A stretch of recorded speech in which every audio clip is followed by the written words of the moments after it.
Sinnis Motorcycle announced that the launch of a limited edition of their Adventurous motorcycle, the T125 Black Edition, a few days ago. But first, let me play our intro.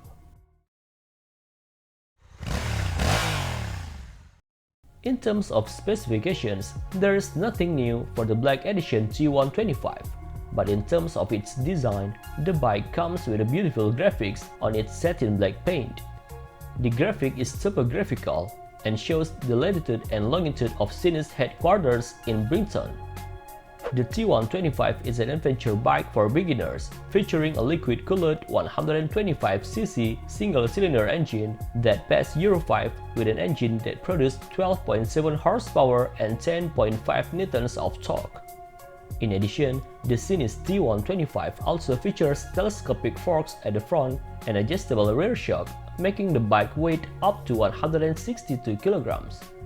Not only that, this adventure bike also features 14 liters fuel tank and 42.5 liters luggage capacity. Last, for the price, the special T125 Black Edition costs £3,499 or around $4,317. That's it.